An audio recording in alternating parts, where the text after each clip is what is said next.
that picture you posted on my story, it looks like the lights are on, but no one's home. I'm just like staring. I'm like this, just staring off into space.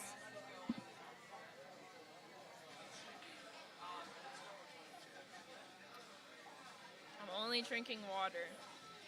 This is just water.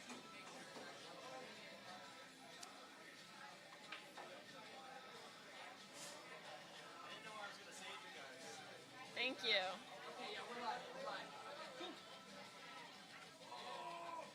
Uh-oh. It's okay. Nobody comes the first 5 minutes anyways.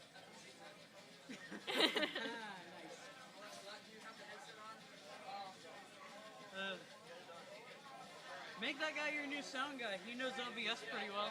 Right now, you are first place for... Oh, I gotta get the drink. I'm excited to try this. What? I guess we're trying a couple different drinks. Go ahead and make the announcement, like how we usually do, like, hey, this is the podcast, and we're gonna be... Okay. we're gonna do a round of applause whenever we introduce ourselves. Just kind of that shit. Hello. Okay, thank you. Ladies and gentlemen, can I have your attention, please? Here soon, we're going to be starting the podcast. From this point forward, there's a camera that's right up front right here. We ask you not to walk in front of that camera. Kindly. Thank you. Other than that, when we start the podcast, we're going to introduce ourselves. If we just ask you guys to give us a round of applause, that'd be kindly appreciated. Other than that, that's all I got to say. Thank you very much for your time. Well said, Nick. Much better than what I could have done. Oh, I like the plant. Put the plant somewhere behind it. No, put the plant right here. Yeah. There you go. That way it's symmetrical. We love symmetry. Have you ever looked into, it's like a Japanese kind of symmetry. Oh, feng shui. Feng shui. Yeah, It's yeah. so cool, isn't it? My world religions professor in college had a whole entire week about like learning about the culture and feng shui and all that. Cool. Hell yeah. Like we said before, just make sure not to go in front of there. Appreciate Why don't you throw a block right in the middle of the walkway?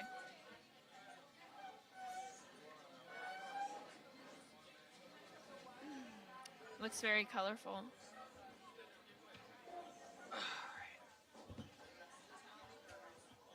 Why do you have the trailer of Athiga? Because they dropped some crazy So stuff. how are we? It just came out 11 hours ago, and it was crazy. Should we each get like a little glass so we can try each flavor, like an empty glass? Oh, yeah. Vandal. All right, guys. I'm going to give the announcement for, 3 Nocturne glasses. So, guys, we are going to be getting started here with the podcast. Pretty much give you the same spiel we give every week. Although we are filming a podcast, just carry on with your night as you usually would as if we weren't. The only thing we ask is nobody walk in front of the stage. And also, in a few minutes, we're going to introduce ourselves. And then all we ask from you guys is just one big round of applause. And then you guys go back to doing whatever you're doing the rest of the podcast.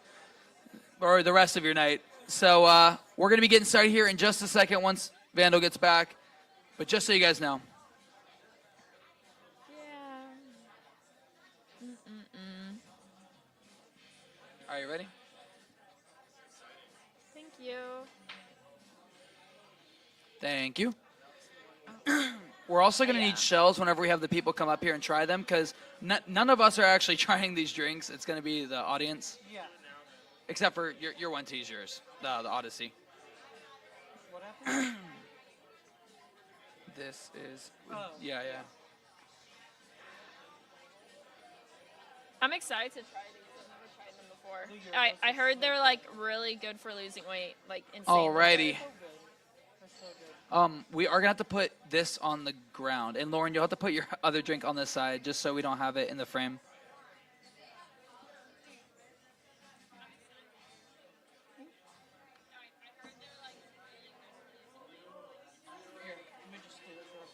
You're good.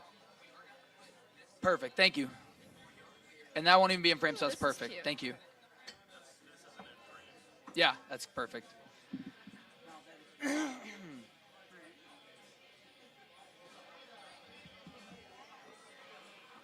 All right, guys.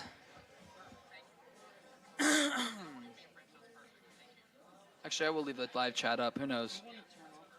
Oh, perfect. Yeah, I'll turn on the volume. How's it look? Good? I think it Perfect. looks Let me really get a good. sound check. Lauren, talking to your mic. Sound check. Testing. Testing. All good? Perfect. All right. 3, 2, 1. What's up, everybody? It's Breaking Brews, Episode 5. We're back to you live at Nocturne Teas in Palm Bay, Florida. I'm Michu2. And I'm your co-host, Lauren Olivia. And today we're joined by... My name's Nicholas Whidden.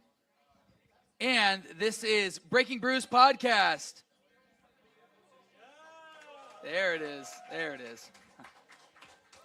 We had a bit of an off start to this episode. We're pretty much making everything happen all at the last second. We are about 50 minutes late, but better late than never.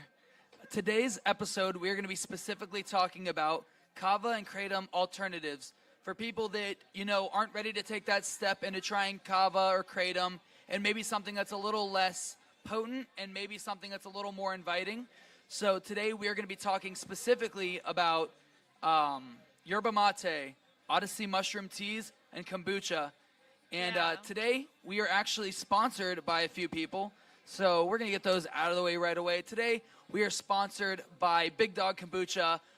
Today I got to take a tour of their facility, got to see how they make their kombucha, and you really just see a lot of passion from Big Dog. He really just, he had a smile on his face the whole time. We're going to be posting a video of our tour and our interview with Big Dog later this week on our YouTube. So make sure you stay tuned for that. They offer such a wide variety of flavors. They're pretty much everywhere. I've seen them. I see them at Island Root. I see them there at I the see them Berm. at pretty much every single kava bar. I've always been a big fan of Big Dog Kombucha, and at one point I was having their kombucha every single day. Yeah, and I was really, I'm not much of a kombucha guy usually because I hate the smell and taste of vinegar. I don't know if you've Really? ever had that issue. No. But it's sometimes it almost makes my stomach churn a little bit. Well, here's the thing, though. It's all in moderation because at one point, drinking one every single day Yeah. turned my gut, horrible. It was Yeah. really bad, and I just had to take a little break, but I learned, it's best just to drink, maybe 3 a week. For sure, yeah. It's honestly any kombucha. It's just not theirs. For sure, and with Big Dog specifically, they have so many flavors. Today I got to try every single one of their flavors. I got to try. that's So today awesome. we have the Yopon strawberry, which honestly it tasted like I was drinking a strawberry soda. And then we have the botanical beer, which is very unique, where they brew kratom, half kombucha, and it's really tasty. Yeah, the botanical beer was always my go-to. And then I had today my favorite. If I had to recommend anything, is I had their kava kombucha. They use pineapple juice, orange juice, as well as kava and kombucha. And the cool thing about their kava kombucha is you can let your kava kombucha sit there. We even tested it. We set it there for 3 minutes, and we went to drink it, and we lifted it up the bottom. Not any sediment at the bottom, which That's hard to good. do. And but it doesn't sacrifice the strength or the taste. That's really good because But, normally you have to shake it up, Oh yeah, it's amazing. especially when it's been sitting on the shelf for a while as well. So thank you so much, Big Dog Kombucha, for supporting us today and sponsoring us. Another sponsor today we have is Chameleon Kava Lounge in Rockledge, Florida. They donated all of the Odyssey teas we have up here today that we're going to be having people sample. One really big thing that that they're going to be doing is they're really striving to focus on their rebranding. And so one of the things that they're doing to help with their rebranding is they're focusing on a lot of events. Like this week specifically, you can catch me there on Wednesdays. Wednesdays, I host their open mic from 8 to 10. They're also doing a kava crawl on Friday, October 25th. That And they're sounds going to be like going. fun. Yeah, they're going to be Yeah. going to the Roots Kava Bar, Pacha, and Chameleon. And you can't go wrong. There's Yeah. nothing more fun than going out to multiple kava bars in a single night because one thing that's so great about kava bars is sometimes some of them are pretty far away, and some people can't get around to all of them. So when you do a kava crawl, you almost get to see all your friends in a Kava single crawls night. are always so much fun. So you can check that out. You can follow them on Instagram at Kava Chameleon. You can check them out Another thing they're doing is we had him here for one of the open mics, drumming with Cam. He is doing an event on October 29th. So make sure you check him out. He's on Facebook at Drumming with Cam, and he has tons of events, but he's specifically going to be doing a drum circle at Chameleon Kava on the 29th. So, that's one thing I'm really excited to see them do. And seriously, guys, come check me out on Wednesdays. We do the open mic down there. And, yeah, thank you so much, Chameleon Kava, for sponsoring today. We couldn't do it without you. Alrighty. So, today, we are going to keep it going like we usually do. We always start out every single round. First round is a segment we like to call This or That. And it's where we choose 3 topics, just random topics for the most part, and we sandwich a kava kratom topic in between. And, so we get the crowd involved. It's a really fun thing that we get to do just to, break down that barrier between podcast hosts and, we're just members of the kava community like you guys are, so we try and offer people the opportunity to come up here and we talk, love interacting and hearing from you guys. And perfect thing is to go and show is we have Nick up here, so we're really excited to have Nick. Nick's going to be hanging out with us for the first 2 rounds, and I'm really excited to see what he contributes to this week's episode. He was here last week and we talked with him, but by popular demand, we just had to have him back. So we're happy to have you, Nick. Glad to have you, Nick. Alrighty. So for This or That, this first round, I want to know from you guys over there that are playing Magic the Gathering, maybe I can get one of you guys to come up here. Maybe Josh is willing to come up here and talk. So this week's first topic is, which do you like more, D&D or Magic the Gathering? D&D or Magic the Gathering? I know they're very 2 separate things, but they're in that realm of tabletop games. So if you guys want to come up here and talk about that, in about 5 or 6 minutes, we're going to invite anybody that wants to come up here and talk about it, which they like better, D&D or Magic the Gathering. Well, I've never played it, so I'm going to hand this over to Nick because I know he loves to play both. Okay. Well, they're very very both different. very good games, but they're also, they're very different games. One's a role-playing game, one's a card game. I personally like Magic the Gathering more, only because I like the card-playing aspect of it. When I was a child, I played Pokemon. So Pokemon was like my stuff. I love that game. I was like that with Yu-Gi-Oh! Yeah, so no, it was definitely that game. I really love Pokemon, but this really helped me get into the more deeper depths of actually playing Pokemon. Yeah.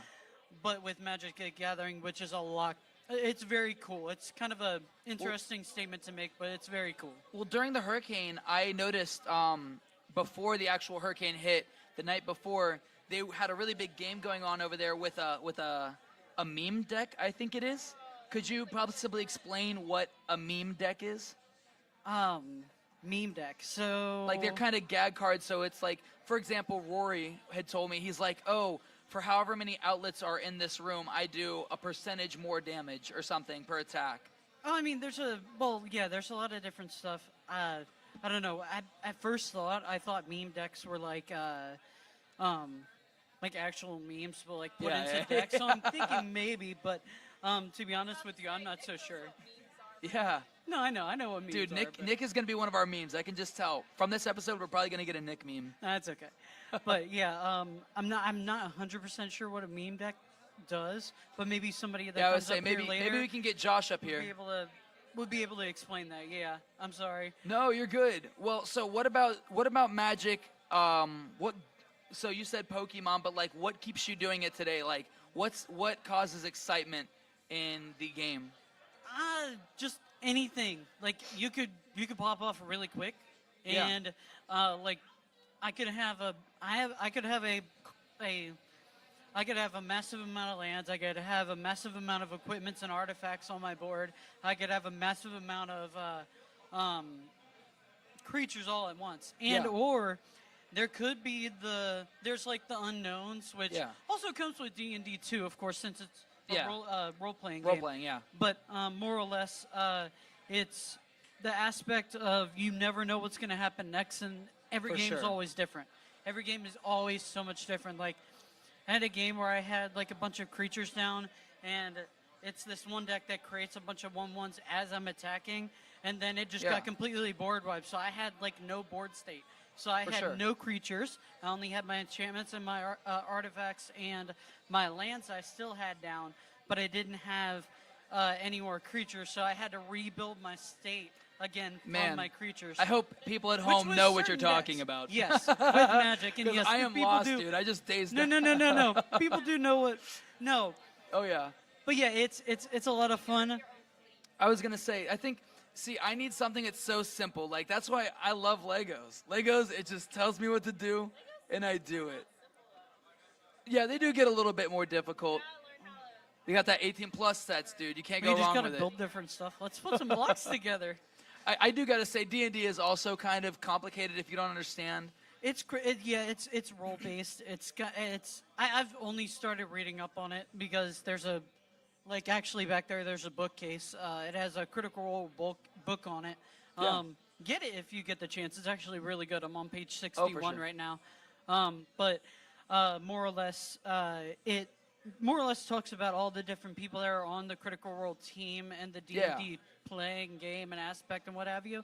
But also it talks about like how to play, that kind For of sure. deal. Once you get deeper into it, I don't think I'm that deep yet, but it'll like tell you deeper into it, I guess, how you play. But more or less, it's a role-playing game.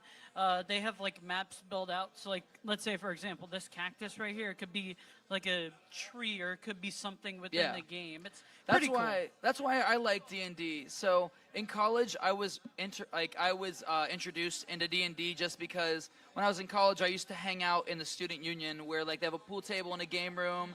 But there was a group of guys that I just saw them. I had heard of D&D, but like I think I'd only heard of D&D because of Stranger Things and Riverdale. Like that was the only reason I had heard of it. Wait, I think I know what you're talking about from like a Riverdale episode. Yeah, Riverdale, yeah. Yeah. So a lot of the characters were like metaphors for a lot of the pieces in the game. But here's the thing is the cool thing with D&D is like same thing where like it seems like with Magic, Thomas was talking about it in our first episode, that they have cards that are like decks that are specifically towards themed people. But I remember they have a Stranger Things D&D set. They have an Adventure Time one. They have a Marvel one that just Yes. came out. That looks Dude, sick. it looks as sick. Heck. Dude, I'm It excited looks for that so one. cool. And in college, it's funny. One of the closest friends that I have, at one point, I was going to ask him to be like a groomsman in my wedding. To this day, he's not Asher in his last name. It's just Asher D&D. And I was going to, it's just like, I don't know. There's just something, I have about 18 different people on my phone as You gotta insert tell who's name who. D&D. You gotta tell who's who, especially based on who's playing and what, like who you're doing, like or what is going on. There were some characters, or some people, I didn't even have their real name. It was just their characters' names. I have one that was called Pissbot because his special attack is he would piss in a bucket and then hit somebody upside the head with it. That was his special attack. That's actually awesome. See, that's the thing was like, it sounds stupid and like immature, but like it's the fun part and the creativity. That's the fun of it, though. So if there's anybody out there in the crowd that wants to talk about which they like better, D&D or Magic the Gathering and why, Josh, maybe we could get you up here. Rory? Johnny. Wait, it's okay. Okay, we'll get Rory up here later. Rory is another reoccurring figure on the podcast. Okay. Hey, Josh. They're too busy Vandal's playing. getting him. Vandal's getting him. Vandal's getting him. Okay, here comes Josh. Josh, you're coming up here. All right. Or is Gage is coming up Oh, here? never mind. Gage, you can take my seat. Come this way. Or Or yeah, no, go that way. Yeah. Well, dang, I was gonna have him on for the tasting portion, but I guess we can have him up here. Yeah, yeah. I don't think we have to convince him to come back up here to try kombucha. Okay, so I feel like I have an idea of what yours is, but which do you like better, D&D or Magic the Gathering? It's got to be Magic. I mean, I haven't played D&D yet, Yeah. so I can't really I think we say, should do an episode but where we do a D&D We do set. have a little D&D group coming together here soon. Oh, okay. We already got the full group together. I think it'd be kind of cool if we touched base every once in a while with you. Dude, let you know what we goes keep on up in it. keep up with the campaign. Yeah. Dude. Okay, so what about Magic the Gathering has caught your attention? Like, obviously you haven't played D&D, but what about Magic the Gathering keeps you coming back for more? So it all kind of started when Johnny. We well, love Johnny. My birthday was coming around, and Johnny had just gotten this new deck he really didn't want, so he was like, "For your birthday, I'll sell it to you for $20." It ended up becoming like a $90 pre-con. Wow. And that has become a very well-known deck around this bar. Okay. Because it's a pain to play against. Dude, this guy, he's saying he's a pro, so you better watch out. Come challenge him. It's the vampires. Oh, really? Yeah. Ooh. That's the tough one. Dang. Yeah. On your birthday, honestly, you had it's to just- buy a deck. Honestly, it's just a lot of fun playing with the like 40 people we have dude, that that's play crazy here. how many people. I was just saying earlier is the night before the hurricane, there was a table, 3 tables or 2 tables lined up of people just playing. It was a big match. Oh yeah. It's crazy. Like it really does draw out a crowd, and it's such a new thing.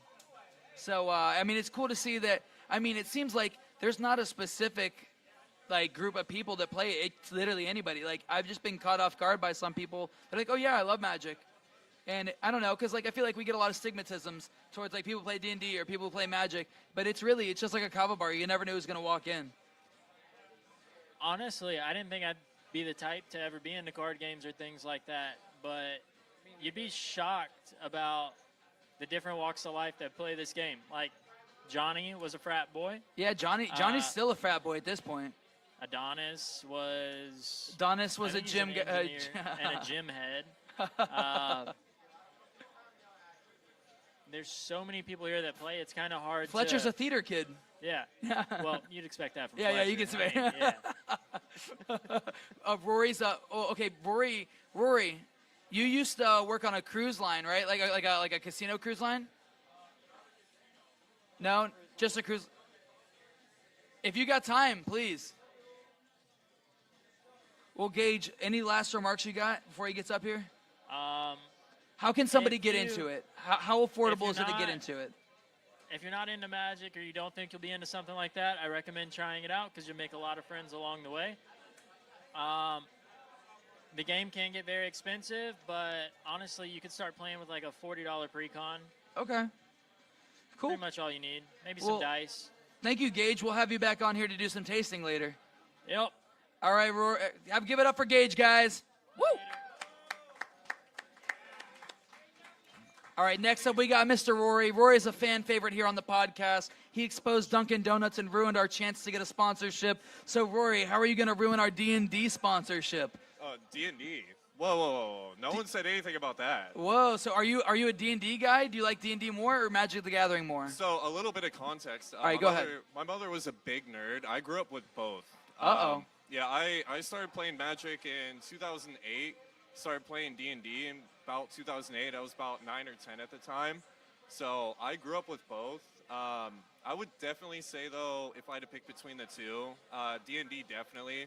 I mean, Yeah. you get together. It's a big event. You do it like once a week. You get all the boys together. And, now that I'm adult now, we make it a whole event, We're cooking, I mean, it's we're crazy. drinking, If the camera could see right now, I don't want to mess with the camera because we got it perfectly in frame. But, like, if you could see right now, we have about probably 15, 16 people right now playing Magic. Oh, yeah. Oh, And, yeah. like, sometimes it gets so busy that we have to have another table over here, and then we have to have people up at the bar. Like, it's crazy the masses it draws out. And, I mean, that's why I spent a whole episode talking about it with Thomas, the first episode, because – I mean, you really got to focus on these things. Like, obviously, there's a reason why people like it, and there's not a lot of places that like allow you to come in and play like in such big groups like you guys do. Oh, yeah. I've bounced around a lot of kava bars, Northern Brevard and Southern Brevard. A lot of them don't have the space to have us come in. We try in different kava bars because all around Brevard there's a huge Magic community. So I mean, our camera guy Max. Yeah. I've watched him one time do an entire 7-hour match Yeah. at Island Route in EGAD, and then I think it was at least every other day they had Magic the Gathering people come into Raisin Shells, and like it's crazy. Like that's where I really saw it starting was at Raisin, and then EGAD, and then here. Oh, yeah. Like once this place opened, like it was like these tables were meant to be played Magic on. Oh, 100%. No, they're big. I mean, you could fit up to 6 players on there. I mean, it's good. So Nick, I'm gonna let you ask Rory a question or two about Magic, things that you wish you might have known whenever you started out. Okay, this is interesting. Yeah, All right. what you got for me, Nick? So tell me about the meme decks. Because I don't even know about that. I mean, I know about the meme decks, Yeah. but I need a little more context. So meme decks are mostly something outside of the meta. What people tend to play to, get wins. So meme decks, you're going the most unconventional way you can to get victory. Whether it's something dumb like you've got one dude that gives your opponents creatures, and when they enter the battlefield, they'll have really silly stuff like all your creatures get exiled, or your whole library is gone, and then you're just It gets out so of the game. bad. It gets Yeah. so bad. I saw something about you were talking about. One thing you were talking about was something about how many outlets were in a room, and that affected. Oh, so yeah. So Wizards of the Coast, the company that owns Magic, they came out with sort of like a meme set, and it's bans in normal play, but it's really stupid stuff. We did a draft here during Hurricane Milton, that's what I was and it'll be really dumb stuff like this spell cost a little bit less depending on how many outlets you see in the room, or you have to tell a joke to somebody outside of the game, and it'll augment your play. It's really silly, dumb stuff, but it was one of the funnest sets I've ever played personally. I gotta play a meme set. I gotta build myself a meme Oh set. yeah. The sounds Infinity so set much is fun. some of the best. Yeah. Okay, cool. Yeah. And then you said a couple questions. So one more Yeah, question. a couple questions, Mikey. Come on. No. So if you were gonna tell somebody to have buy a starter commander precon, something that would be able. So from what you and me have both played, what would be the commander precon that you would ask people to buy on the rip? On the rip, I mean, oh man, that's a really hard question. Isn't it? Yeah, because It's a good question though because it makes you think. yeah, I mean, nowadays people play such powerful decks. I definitely go for any sort of token decks. I mean, I've played against you with my token decks. Yeah. You know what happens Yeah. with it. Yeah, It's I so mean, bad. It's so bad. It's so bad. Yeah, trust and me. it's beginner friendly. You can get wins, even if because precons you buy them off the shelf. Most of the time they're what we call low power. They're not as strong as other decks, but some Yeah. of these newer decks, man, they're fucking crazy. Oh, I know. Oh yeah, by But far. so you're saying your token deck? You would buy your token deck? Oh yeah, so I'm a big fan of Warhammer as well. I'm big fucking nerd. Hell yeah. So they came out with Universes Beyond, where Magic started pulling other franchises into the sort of game and making cards and decks out of them. I was really drawn to come back into Magic because they did the Warhammer set. I was like, fuck it, man. I'm getting the Imperium of Man, the human race of Warhammer.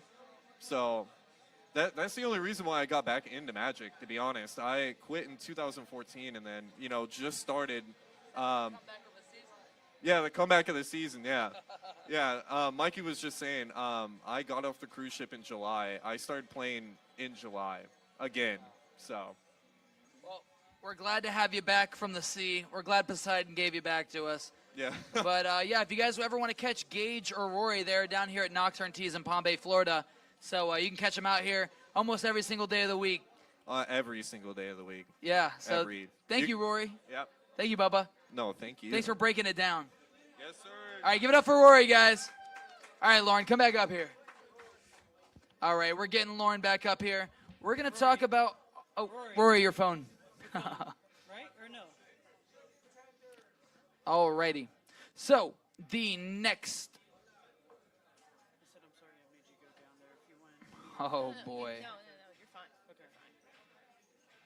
That's fun. I started reading the wrong episode's No, notes. I was so confused because I was so ready to talk about pumpkin spice. Okay. And I was like, why are we talking about Okay, we'll D&D? save that one for the last one. Okay, so now, which do you prefer?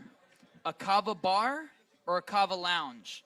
So I know some people, to the untrained eye, it may be might be like, seem what's the interchangeable, difference? Oh, I have but there is totally a complete difference from a kava bar to a kava lounge.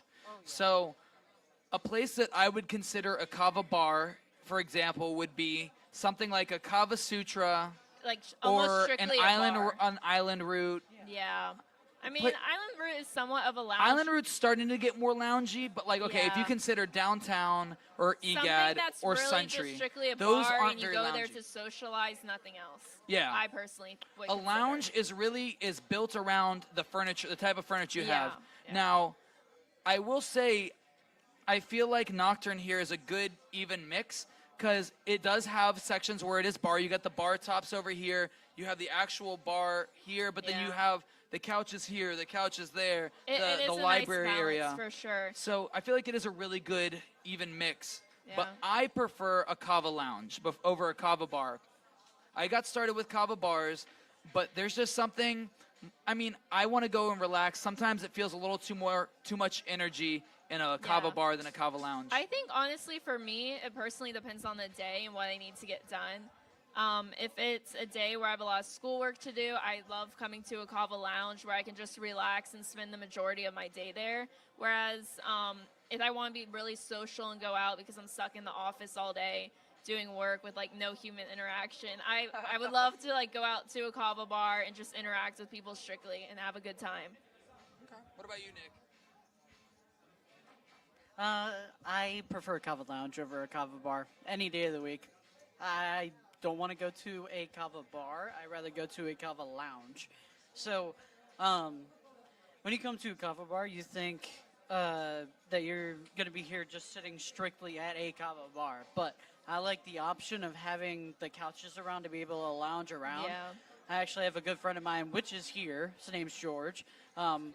We go to a bunch of we do love George. He is a really good person. But me and him used to always go up to Pacific Roots Kava Lounge up in Orlando. We've mentioned that before on the podcast. And it's, I don't know how to put it, but like the couches are really comfy there. It's the most family kind of vibe I've ever experienced in a Kava bar. I think it's more inviting, honestly. Say it again? I'm sorry. It's more inviting and just makes the whole experience like more comfortable Yeah. and more relaxed, you know? Yeah, it's like you come in and like you kind of are stressed from the workday. You need to find some place to go sit down and relax. Yeah. So you go and sit down and relax on the couch first. Yeah, before you want to go. sit somewhere comfortable. Well, okay. Now that I guess I have said that I do like Kava lounges, if I'm going, and I feel like maybe you can attest this a little more. So with a Kava bar, you have maybe one or two people at the Kava bar where like you're talking occasionally, but I would rather go game at a Kava bar than a Kava lounge. Because that way, at a Kava lounge, I feel like I got to talk with everybody. At a Kava bar, I don't feel guilty about not acknowledging everybody. I feel like it's okay for me to sit there Yeah. and pretend like the world doesn't exist. That's true. So for specific days, yes, I do agree with that. I do agree that sometimes you just want to go and game by yourself. But also you got to think about Kava bar. When you come into a Kava bar, you expect to talk to a lot of people. You know what I mean? Yeah. Because it's a very open environment. There's a lot of really good people around here that you can go and sit down, have a really good conversation with. But I get what you're saying. I feel like if I need one of those days where I just need it to myself, I'll go to a Kava bar and I'll go and I'll sit down and I'll just game for the rest of the night. If not, then I'll come to a Kava lounge and I'll come and hang out with people and talk with people and play Magic like I do. So, For sure. So, okay, guys, the question for this round is if anybody wants to participate in this, they can come up here and talk about it. Which do you like better, a Kava bar or a Kava lounge? Is there anybody out there that wants to come up here and talk about that? Let me see. I'm gonna call you George. George, you want to come up here and give your answer? We're talking about which do you like better, which do you prefer more, a Kava bar or a Kava lounge? Come up here, I'll explain it to you. Nick, you're gonna explain the difference to George and punish him because he didn't listen to us earlier. So I'm gonna step out. You guys take George. Okay. He's coming around. he's coming around. Give him a minute.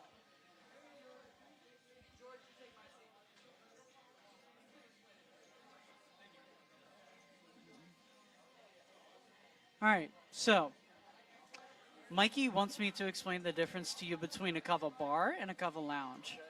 A kava bar, you go and you sit down. Also, by the way, this guy's George. there you go.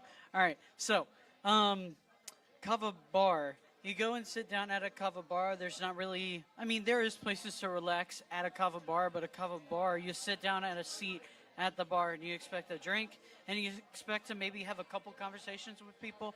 You might have a long conversation, but a couple conversations with people. And then a kava lounge is somewhere where, kind of like here, where you go and you sit down, you kind of relax, and you talk to people. It's just like a bigger space to go and do other things than just sit at the bar. Yeah. So what do you prefer? Do you prefer a kava bar or do you prefer a kava lounge based on the explanations that we've given to you? That's a tough call, but I'd say it depends on the night and the group of people that you're going to hang out with. Okay. For example, if we go to a day at the amusement parks and we're going to a kava bar, after I've been walking around all day, I just want to go to a bar, I want to get my drink, sit at the bar, be served, and just that's what I'm there for. As opposed to Monday night, we come here, we listen to the podcast, we hang out, people are playing games, there's a pool tournament, there's a podcast going. I'd prefer to go up to the bar, get my drink, and then go sit down and hang out with my friends and lounge out. Yeah, I get it. So I think it all depends on the plans. It depends on the plants and it depends on the people. And the kind of kava bar that you're going to, because some kava bars like this are more your lounge setting. Right. This is a place where you do come to lounge and hang out at, as opposed to a smaller kava bar that doesn't have as much room or as many activities to do, and you're just there to drink kava, maybe talk to a couple people, but you're really just in and out. Okay, cool. Yeah. Anything else? That's all I got. All right, cool. Thank you. Let's get Mikey back up here. Thank you, Jeff. Mikey. Yeah, thank you so much for sharing. Thanks.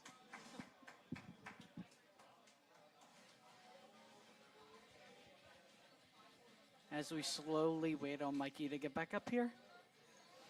Mr. Mikey. Come on, Mike. Report back to stage. Come on, Michael.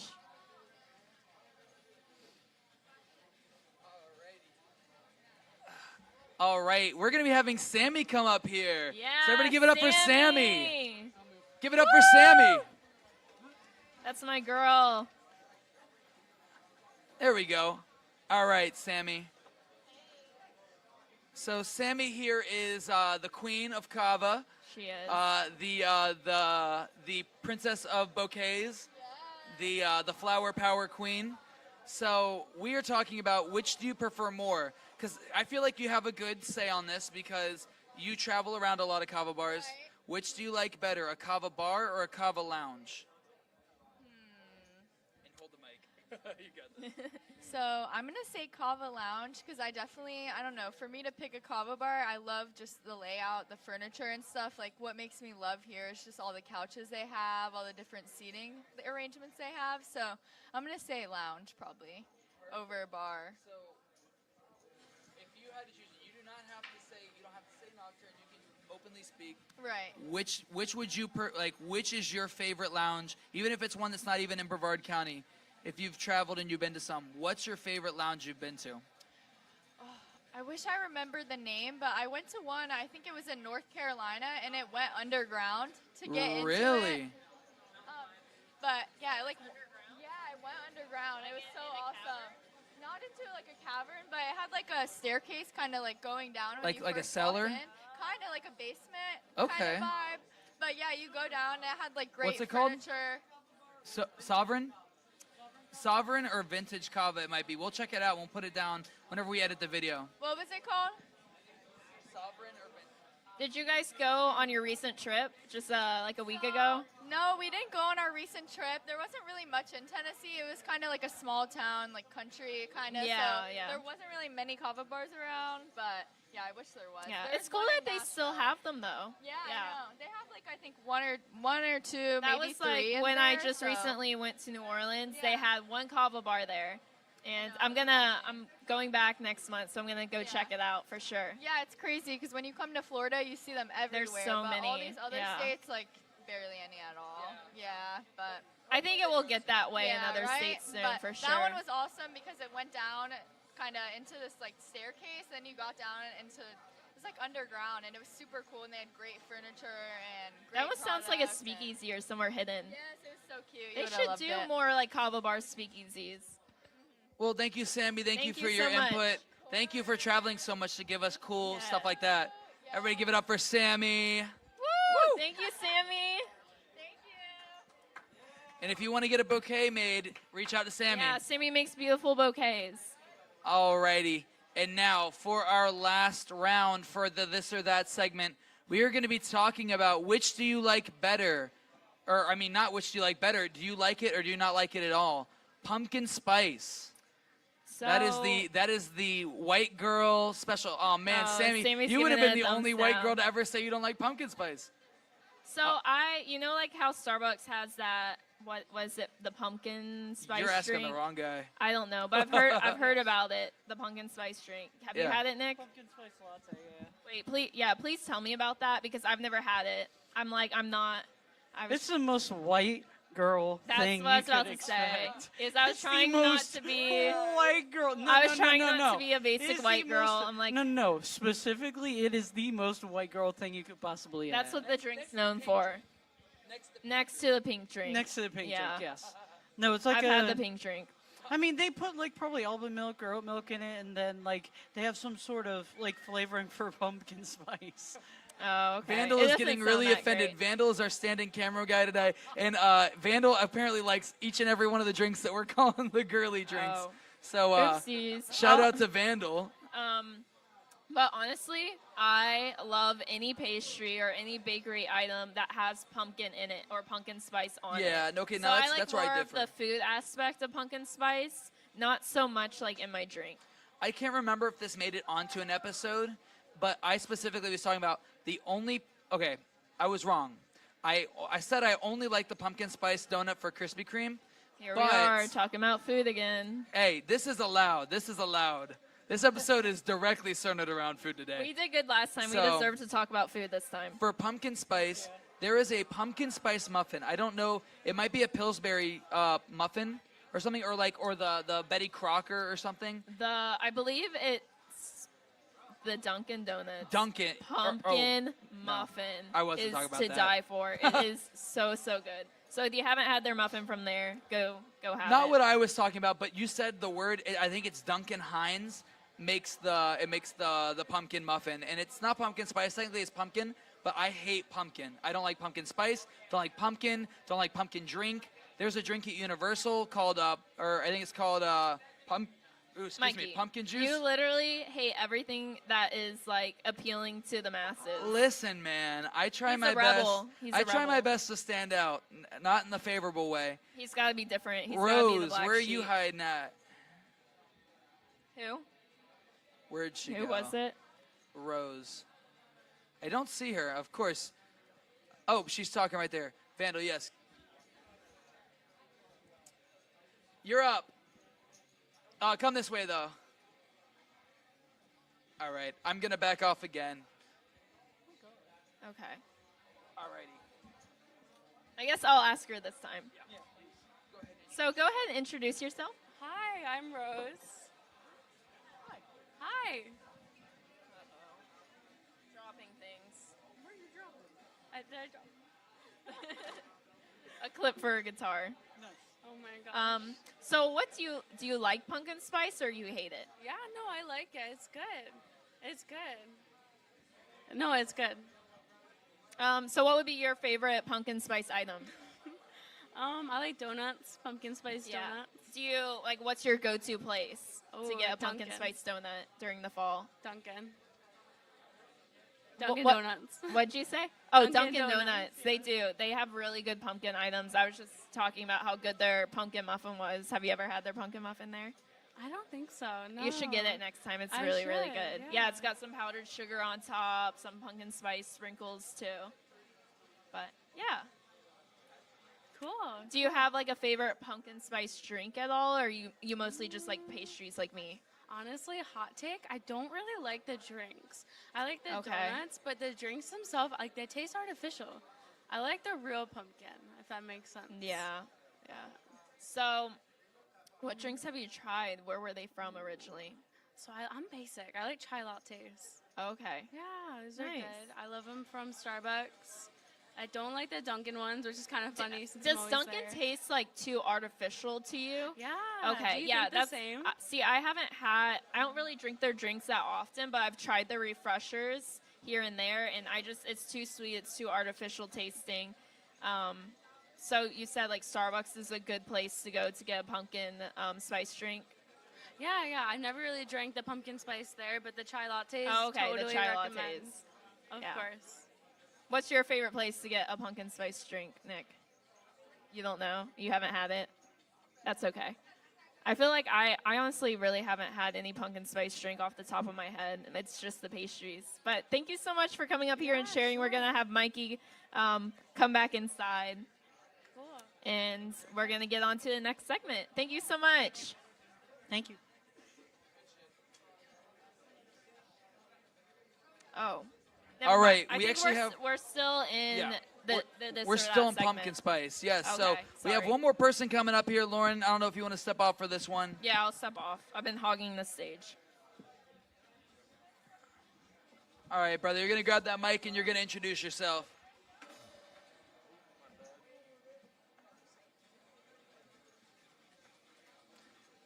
And talk directly into the mic. That's the one thing. Hold the mic like this, because a lot of people are gonna.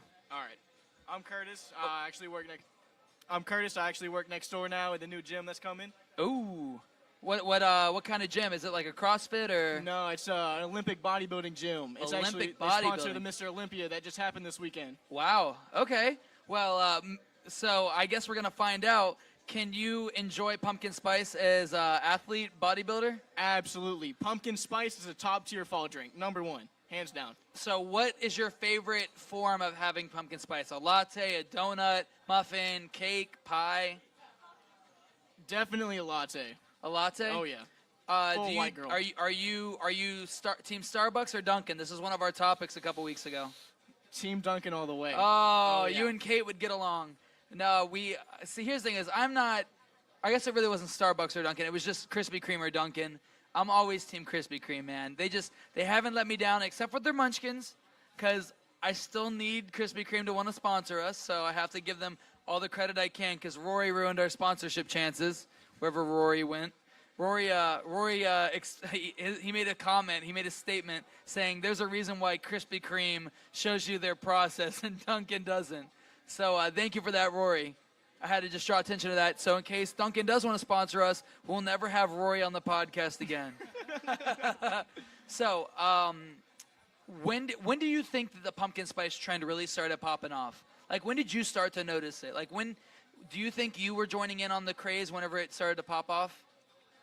Not when it popped off. I've just always You've been always a been a- fall guy. Yeah, so always. pumpkin spice is always just up there. Dude, I'm really excited. Here's the thing: is what comes with pumpkin spice is good weather.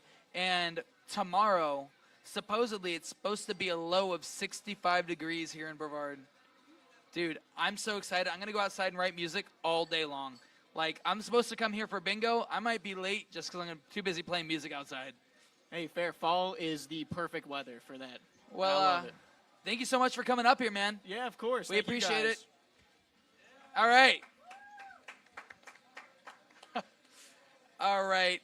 We are going to be getting on to our next round, where we're actually going to be bringing up 3 individuals today. Today's main topic of Inner Brews, where we interview some people here in the community. We are going to have 3 folks come up here, and we're going to let them try each of the 3 kava kratom alternatives that we are, advertising today. Which the first one is yerba mate, and of the 3, I mean, it's going to be a hard choose now just because of how well the taste testing went today at Big Dog. But yerba is probably my go-to if I'm not in the mood for any kava or kratom.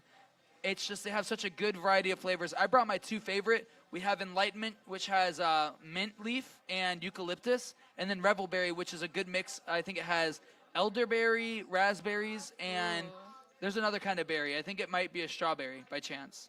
So I've actually never had this before. It's my first time, but I've seen a lot of information about how good it is for your gut and just like weight loss and just a lot of great health benefits. So Yeah. I'm definitely excited to try this, and hopefully I like the flavors. So what kind of makes yerba stand out? So it's nothing like a kratom tea, nothing like kava. What yerba is meant for, like, where the audience they're trying to target is, they're trying to target that all natural organic energy drink. Yeah. Because energy drinks have been the craze since about 2010. Once Monster Energy drink and Yeah. Rockstar and Red Bull took the scene, really that just started the race. Yeah, But I yerba remember when mate- Monster first came out. I was at the Daytona International Speedway for the Supercross, and I remember being so little, and they had all the Monster Energy girls out there. And at first, I like being that young, I thought it was alcohol the way they were like heavily Oh, yeah. promoting it. But They- I they remember having a actually- sip of it, and it was good. One thing they came out with, I remember 2 years ago, was Monster like hard seltzers, which was a crazy thing. You know what was funny? When I went to Sleeping with Sirens concert in New They Orleans, had them? they had the Monster Tour water like strategically placed. Like, you know how people just like will throw stuff Yeah. out on the street, but they had it like set up. Like you could tell somebody Kind of staged like that how we're out. staging something. Yeah, they definitely staged it outside of the House of Blues. I haven't tried it yet though, but it was just funny to see. So like I said, yerba is very great for caffeine and energy, all natural, super super tasty. I mean, like, I could down that whole can, but I have to save some for the people that are going to come up here and test it. The next is we have the Odyssey Mushroom Tea. Now, Odyssey is the first energy drink to infuse with mushroom extracts, which is pretty cool because, I mean, the first time I was introduced to mushroom tea was at Cloud Parlor. They were Okay. very, Leslie's was really big on mushroom teas. Do you know what kind of mushrooms they use?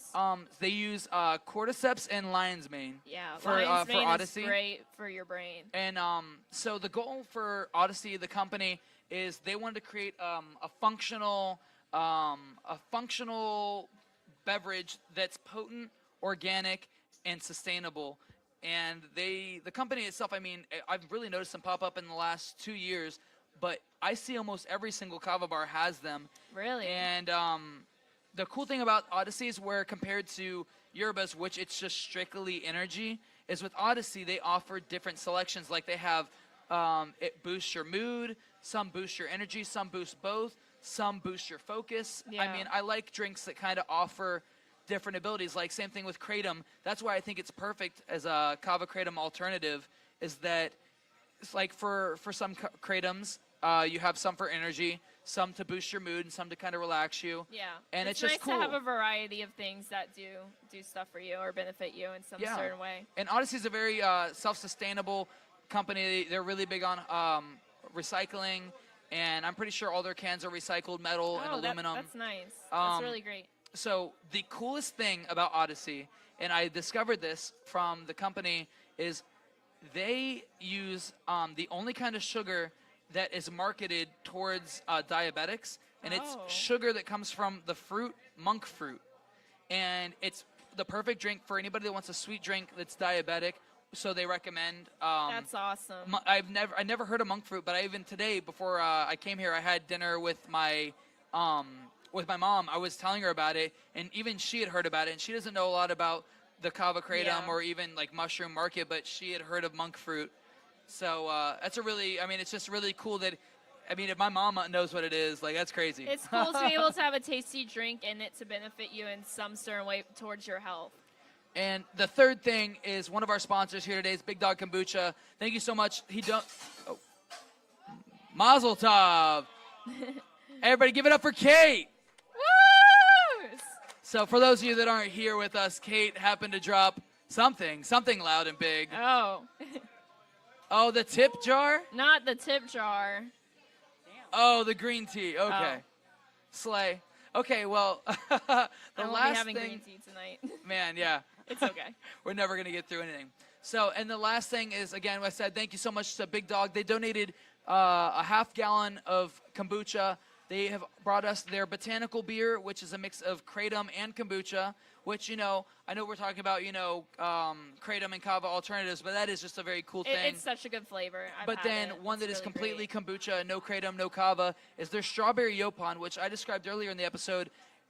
Dude, it is probably one of my favorite drinks now of all time. Really? Like, even not just considering kava and kratom or yerbas or odysseys, that is one of my favorite drinks. I'm excited to try it because I'm it's already not- yeah. such a big fan of Big Dog Kombucha. I would So- love to try another flavor. So thank you guys so much. Yeah, We thank you, appreciate Big it. Dog. We really appreciate it. And Big Dog yourself, thank you so much for talking with us today on such short notice. We can really tell how passionate you are. And by the way, we can tell by the way that your drinks are prepared and the way they taste that there's a lot of love and care that go into it. Yeah. So, we're going to sample a little bit up here. We're going to sample the kombucha. and then we'll call some people up here to come up here and kind of taste it, and kind of have a little test panel. Yeah, So, do you want to go ahead and grab the one you were just talking about? Yeah, let's talk about the strawberry Yopon. So, Lauren, if you want to go ahead and read off the kombucha tab, I'll go ahead and get Yeah. us. I'll shake it up a little bit. I don't know if you're supposed to shake kombucha, but I'm gonna do it. Uh-oh. Forgot it was carbonated. Yep. There you go. Oh, God. Not gonna win today, guys. It's okay, go. Okay, I'll get into it. So basically, kombucha is a fermented drink that's similar to a sweet tea. It has a combination in culture of yeast and bacteria. Thank you. Oh, these ones are fine. These are good. Oh, So in Japanese, kombucha, it literally means kelp tea, and it aids in many varieties of benefits, as in digestion, toxins, releasing your body of toxins, boosting your energy levels. So a lot of benefits are in kombucha by just drinking it. And it also helps your immune system as well, for you to lose weight if you're interested in that. And also it wards off high blood pressure and heart disease. And it's also, some studies say, that it helps prevent cancer as well. So there are a lot of benefits in kombucha. So we're going to each taste a little bit of this. So again, this is the strawberry Yopon. It has such an appealing color. It is a carbonated drink. I love the smell of kombucha. You want to buy one of them? Okay. Pick one of the three that you want to buy. All right, we'll set it. So we Shane, have the audience wants to already purchase see, them. that's talk about good marketing. Yeah. So okay, so we haven't even drank it yet, and Shane's like, give me that right now. all right, guys, we'll chink it.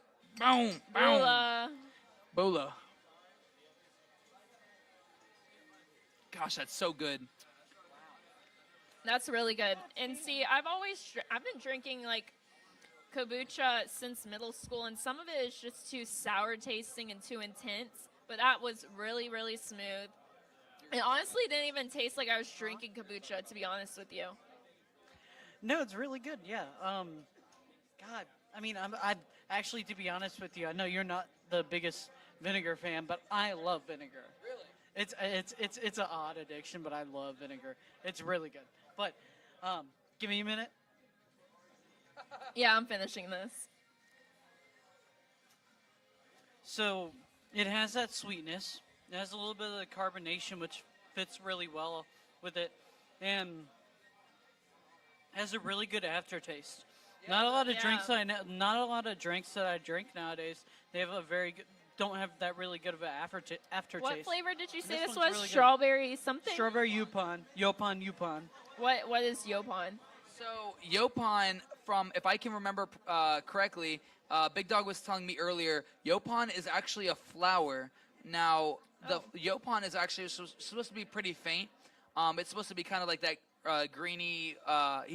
It's kind. I think he described it to me as like it tastes green. Like you can taste it, very flowery, very not earthy, because kava is more earthy. This is I more. would say the strawberry is very light tasting. It's super duper subtle. Yeah. So it must be like the Yopon that I'm tasting the most of. But no, I mean you really can't go wrong with it. And the cool thing about the botanical beer, if I'm not mistaken, I think the botanical beer is flavored with pineapple and orange juice. Oh. So that'll be a really good one for everybody to taste. Yeah. Can I go ahead and open that up? We're actually going to have some people from the audience taste test it. Bruno, you wouldn't want to come up here and taste test some free drinks, would you? Come on, Come Bruno. on up here, Bruno. Okay, we're going to have Crystal. Crystal, are you in here? Or is Crystal She outside? might be outside. If someone can grab Crystal. Hey, Chris, can you grab Crystal?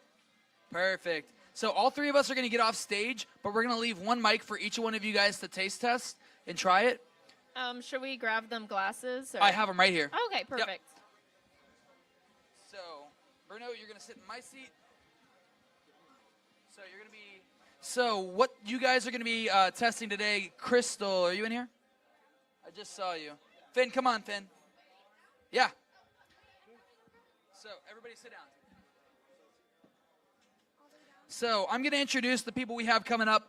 So right here, we have the wonderful, awesome Crystal, or Cece, as she goes to in the industry here at the Kava Bar. Please Finn, you're up.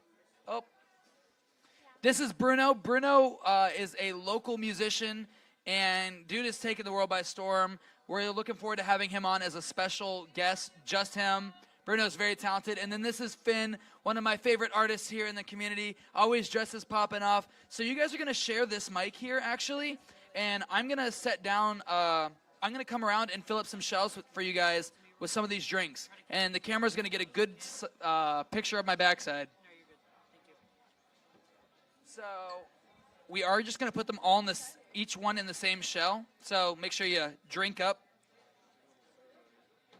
Okay, so first I'm going to start you guys off with, I'll ask kind of to gauge the table here. Which would you guys rather have, the Guayaki Enlightenment or the Revel Berry?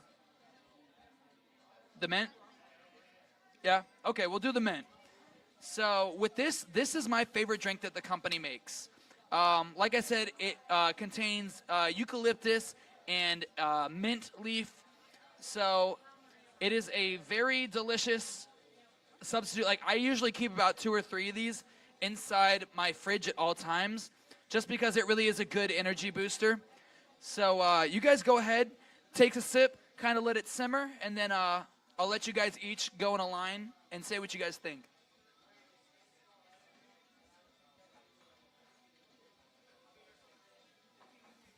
And you can be honest, honestly. So Finn, what are you thinking? I'm seeing some expressions. Is this microphone on? Yes. In my opinion, this is reminiscent of a light herbal or white tea with subtle hints of mint in the background. I enjoy this greatly. We're putting you on Food Network. That was like the perfect definition. All right, Cece, what you got? What are you thinking? My thoughts on this is that if you like mint, this is a good drink to get, and you definitely taste the tea as well. But it is very subtle. It's easy to sip on. I enjoyed it. All right, Bruno, what you got? Yeah, no, for energy drink wise, I think it being more towards the organic kind of area. I do really like it like that. I also do feel like it has a very subtle hint of like almost like 5 gum, like the green one, but it's like it's in a good way, So one thing I do whenever I drink the yerba mate is I almost have. So I say always have it. I always drink one before I perform because it helps open up my sinuses and clear it up. So it's kind of funny. Every show I've done, I've always had this up on stage with me. So next, we are going to have you guys try. As long as you guys are all cool with having the mushroom drink, this one. So would you guys rather have the dragon fruit lemonade, the strawberry watermelon, or the cherry lime? I'll let you guys decide. Which one? Strawberry watermelon? All right, we're going with the strawberry watermelon. So, like I said, Odyssey is a mushroom tea. It's canned energy drink. They're super sustainable. They're all about being organic and using extracting from the mushroom. So they use cordyceps and lion's mane. And, like I said, I like this, and it's a good competitor for kratom teas just because you get the 3 different effects. Like, for example, this one's energy focus. Okay, they're all energy focused, but so go ahead, let you guys sip on that. Let us know what you guys think.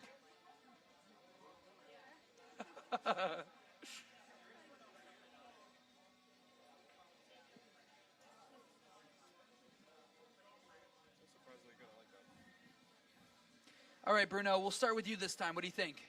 I don't know. I actually, for it being like a mushroom infused drink, it don't really taste much of the mushroom. It's more of just like, it's a very like unique taste. It's not very sweet. It's not very, overpowering. I think it's quite nice, especially and for it being like a focus and like I think it's focus and mood, right? Yeah, so this one's for energy and focus, but focus kind of helps your mood, but they do have some that are targeted specifically like that. Yeah, no, I think it's fantastic. All right, what do you got, Cece? It's definitely bubbly, but it's very good. The flavor is there. I really just taste like strawberry and watermelon. It tastes really well. And yeah. Okay. What do you got, Finn? I'll second that. It's very carbonated, reminiscent of like a bubbly seltzer. But to me, the flavor is more like strawberry watermelon rind. Okay. All right. Cool. So Nick's going to talk, one of our co-hosts. he really loves having Odyssey drinks, so he's going to give a little reason why he drinks the Odysseys compared to the others. Thank you. There we go. That better? All right. So, one of my ears is blowing out now. Nice. So, I like the Odyssey. They're really good, especially for in the morning, at least for my sake. Whenever I'm working, I like having it, of course. The purple one I have, it's really good. It's for focus and energy. That one's also for focus and energy as well. The dragon fruit lemonade one, really good. And then there's a bunch of different other ones over here. The strawberry watermelon is really good too. I think I've had like a taste of that before off of one of my friends. But yeah, all of it's really good. Cool. Awesome. Thank you, Nick. So the next one, the reason why I think that kombucha really is the great kava kratom, alternative is because unless you're having obviously the botanical beer or the kava kombucha, you can have kombucha pretty much at any age. I mean, there's kids that drink it, and with the strawberry yopon, you can be any age and drink this. I mean, the one thing that like they always hit home about is it's really great for your gut. It's really good, like kind of. I would say maybe having like one glass of this a week would be really good for you, just health-wise. It just helps kind of reset your body. So this next one, I really like it. I will warn you guys, it is kind of a potent flavor. So give you that heads up.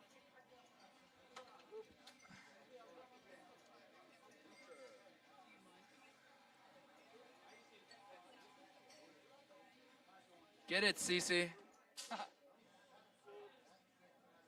Alrighty, guys. Let you guys sip on that and let us know what you think.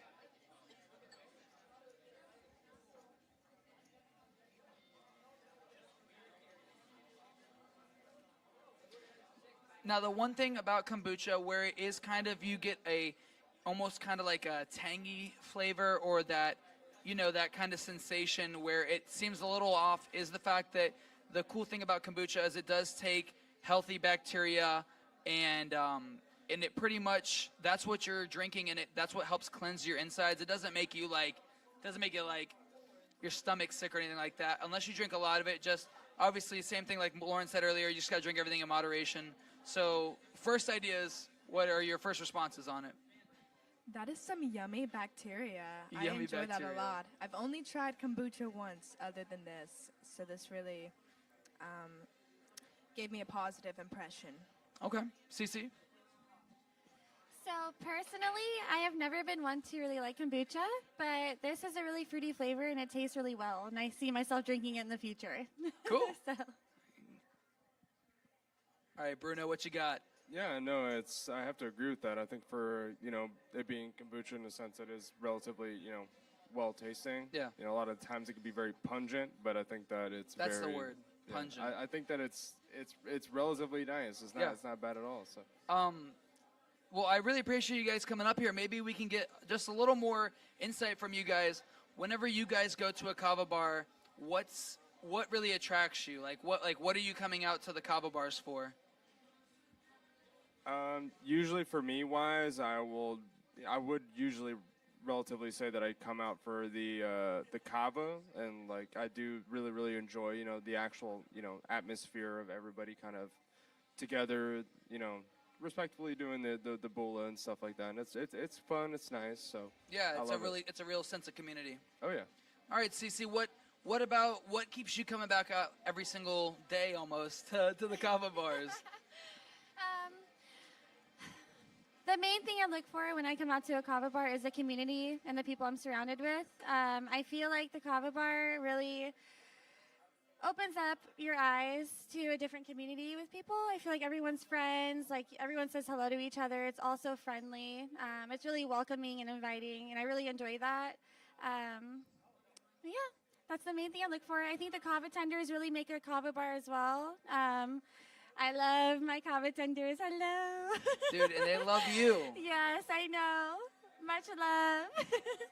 But, Cece's probably one of the most popular people at this bar. yeah. I love all my friends. But yeah, Nocturne is amazing. But all of them are, honestly. I've been to every kava bar out there. Everyone I've been to, no complaints. You know, everyone's amazing, friendly. Drinks are always good. And yeah. I love kava, so. Well, we love you, Cece. Thank you. All right, Finn, what you got for us? Well, for one, I consider kava communities as being a counterculture to modern America, where it feels like we don't wave to each other on the streets. Nobody says hi to their neighbor anymore. Why is that? We're scared of guns, but also people are crazy. And there's this warm, cozy feeling whenever I enter, and I love getting rooted. Thank you, Barbara Walters. That was great. That was like we that. love comets. Yeah, we really appreciate you guys coming up here. We're gonna get you guys some comments up there. If you guys want some comments, go out to the bar, get your comments on us. So thank you guys so much. Everybody, give it up for Finn, Bruno, and Cece. That's what this podcast is about. And if you guys don't mind taking your shells with you, we'd really appreciate it. Cool, awesome, guys. But no, that's really what we're about. We're gonna get Nick and Lauren back up here, and we're gonna just talk about. Actually, Nick, you're all good. Actually, if you want to come up here and sample some drinks with us, we're just gonna be kind of talking about. We're gonna be doing the breaking barriers section. Cool. Hi, Richie. Don't leave. I need to talk with you. Okay.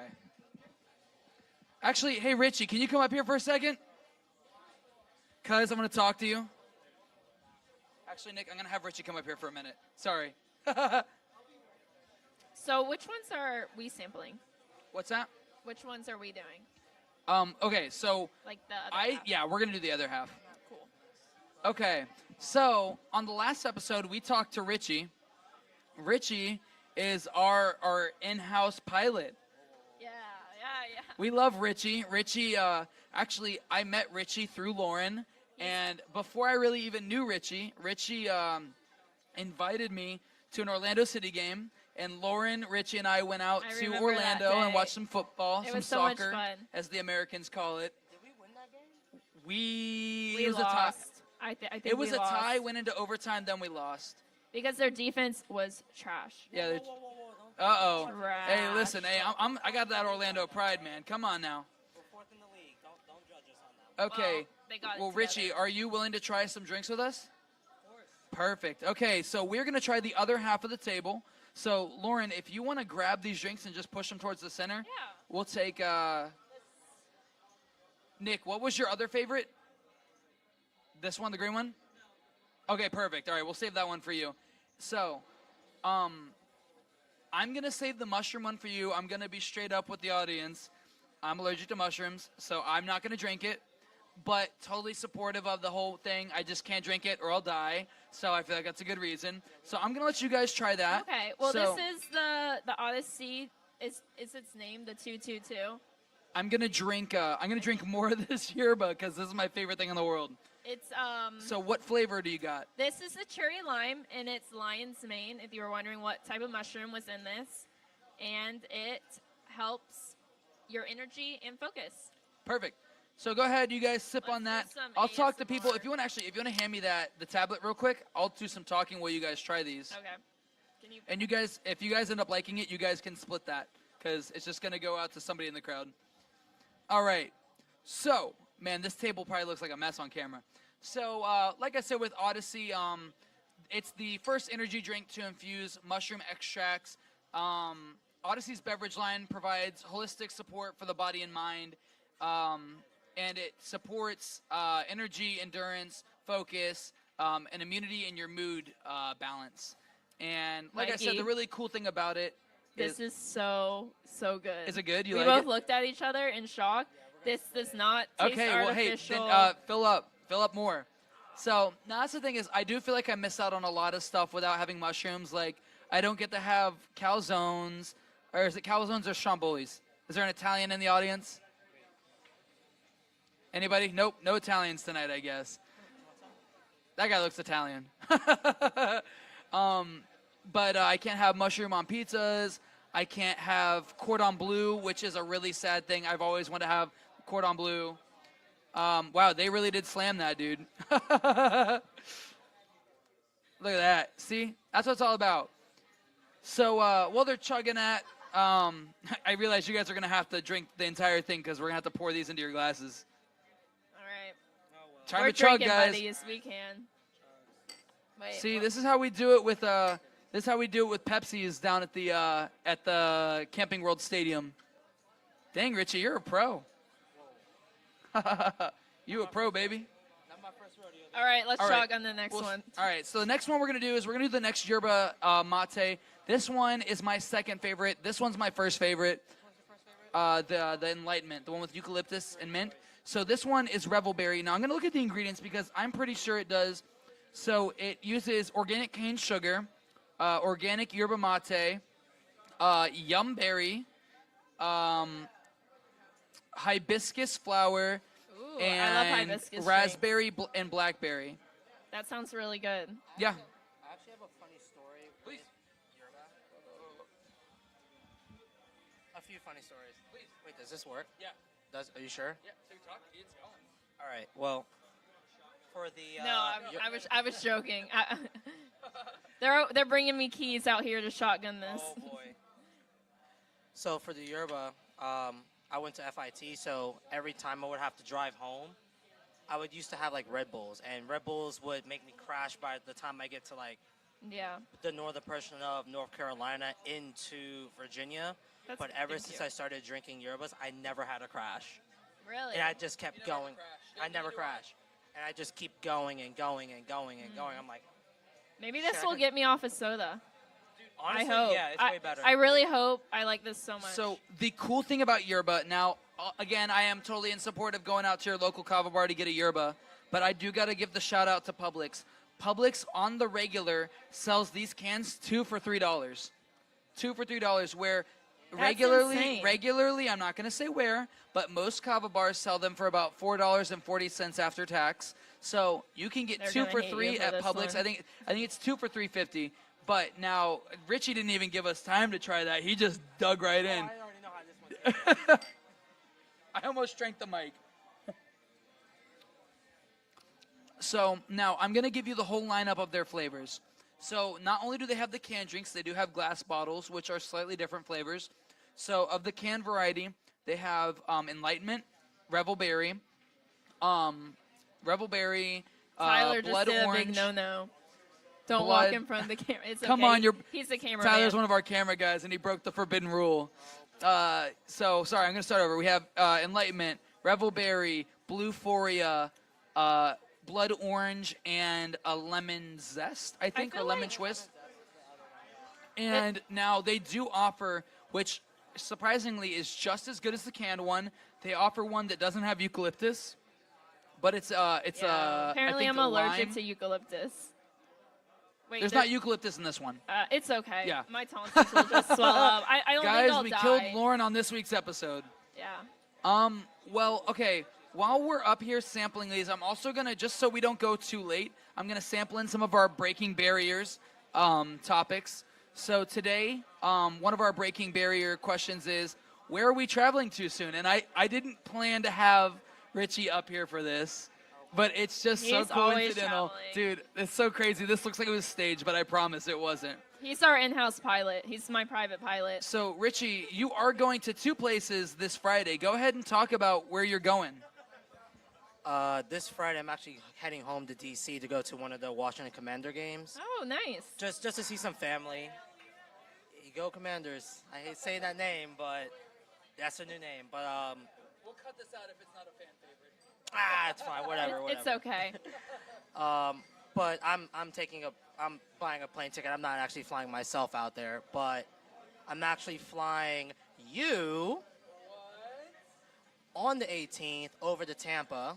You and a couple others, and we're gonna go visit another kava bar out there in St. Pete. So, Aren't you going to Miami as well?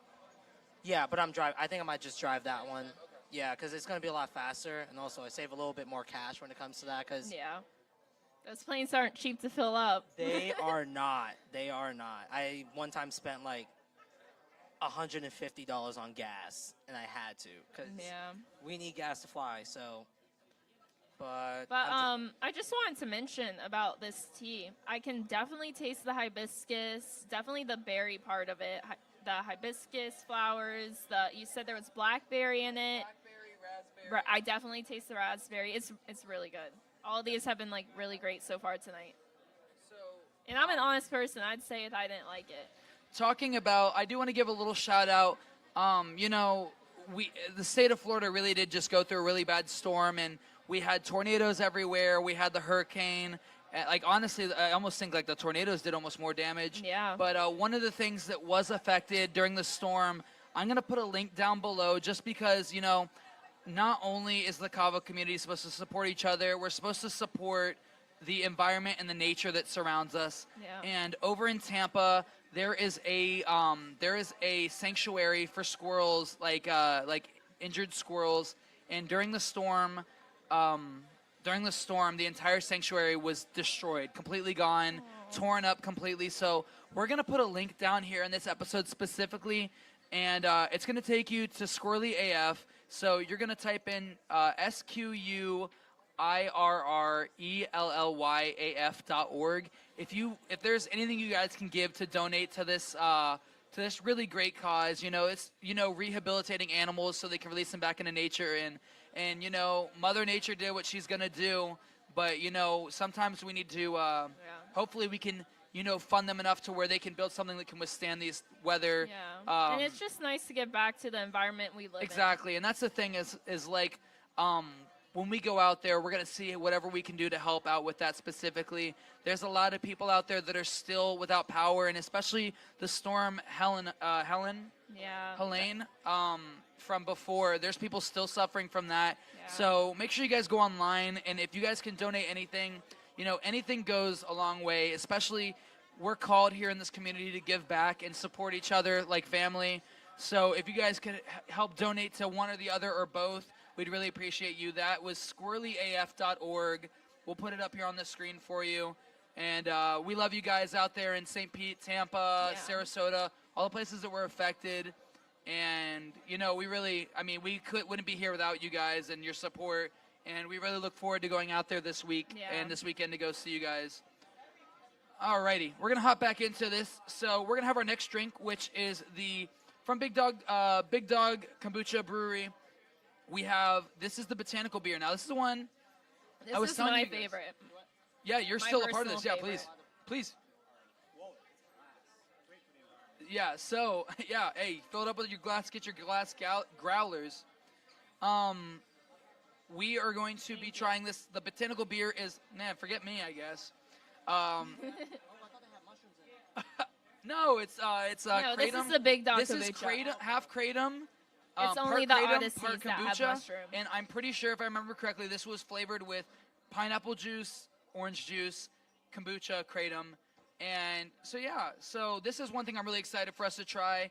And after we taste this, the next question we are going to ask is, what are some businesses here on the podcast that maybe we'd like to go to their facilities and tour? So we're going to try these and let you guys know what we think. Boom.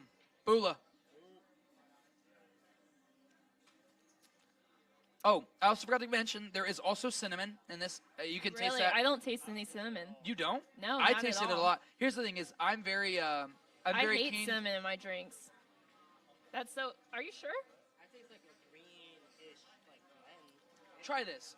Try mine, because I don't know if it's you guys' glass, but that tastes like cinnamon. Well, we're drinking the same thing as you. I don't know. Mikey secretly here's the thing is, I got the last pour, so who knows? No, I know what this tastes like. Okay.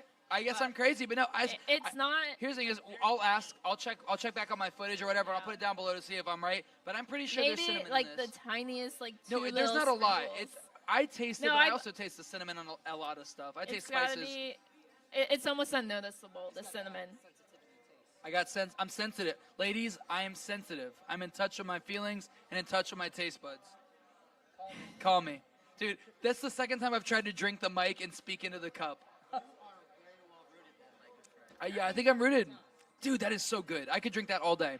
Yeah. We were actually talking about squirrels. My mom actually rescued 2 squirrels. Oh, that's so nice. So, I think it was about... Because that's a big issue of them just falling out of trees, and not being able to find their mom. You know what's funny? That's exactly what happened. So my mom was just out with my cousin, and she stepped out of the van for a second, and... They'll run right up to you, right? No, they just fell right in front of her. Like, out of the tree. She didn't see the mom anywhere. Poor things. But they looked like they weren't too badly injured, thankfully, so she took them in. And my uncle is a very,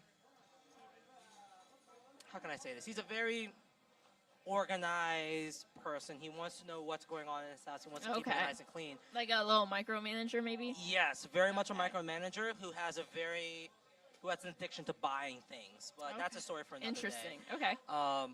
So my mom and I kept this little squirrel thing a secret for a long time. Where'd you have it? So I was staying at my uncle's place last summer, getting my CFI, and we just kept it in my room. Oh. So my mom bought the cage, bought the little squirrel stuff.